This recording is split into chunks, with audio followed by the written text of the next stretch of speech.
Life can be bright, beautiful, fun, and amazing. But there's a cloud that hangs over everything: death. Each day, for any of us, death is always possible. Even worse for all of us, death is inevitable. Scientists tell us that the universe itself has a shelf life. The expiration date is millions and millions of years away, but still, just like our lives, it's just a matter of time. All our bright, beautiful, fun experiences, memories, hopes, dreams, interests, relationships, loves, and hates will simply end. Yeah, that's pretty depressing. Are there any answers? Is there hope? As with all the other big questions of life, different worldviews give radically different answers. A naturalistic, secular, all of reality is physical worldview would say bluntly, no, there is no hope, but thanks for playing. Eastern pantheistic views are more hopeful and more complex. All of reality is spiritual and therefore indestructible. But that spiritual essence is one impersonal thing. This means no individual human being survives death. The one universal soul survives, so there is immortality of the soul, but not personal and individual immortality, where you remain you.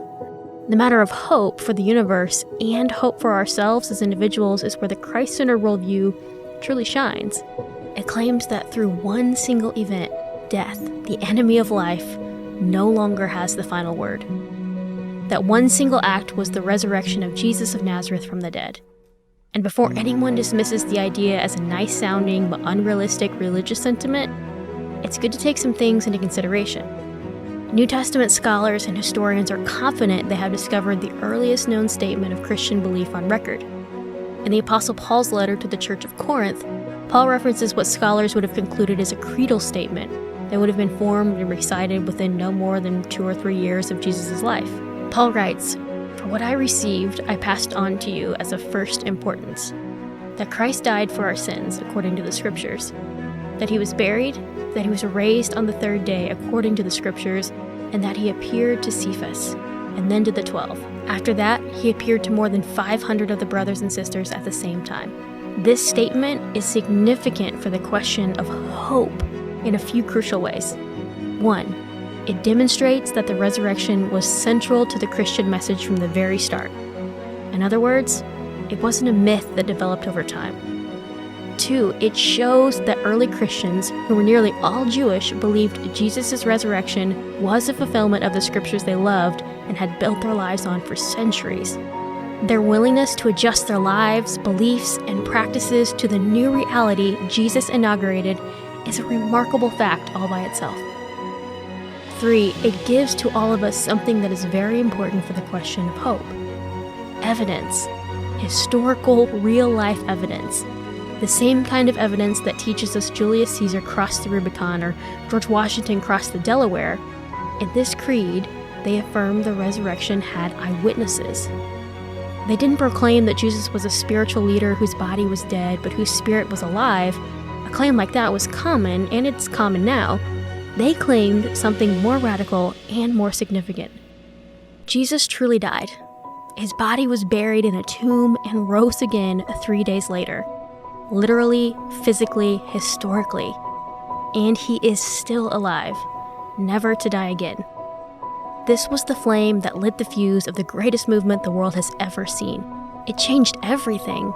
Most of all, it meant that death, the undefeatable enemy of us all, had been defeated. Is there anything in life more worth conquering than death? Think of all the heartache and tragedy, grief and hopelessness so many have suffered at death's hands. Death is rightly called the enemy.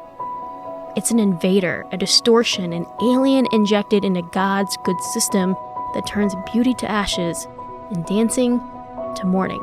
To understand the singular importance of the resurrection, it's vital to know that it was a kind of inauguration. It was a beginning point, a taste of what's coming. We can think of it as a kind of down payment guaranteeing a greater future. It's remarkable and miraculous that Jesus rose again from the dead. But according to the Christ-centered worldview, it doesn't stop there.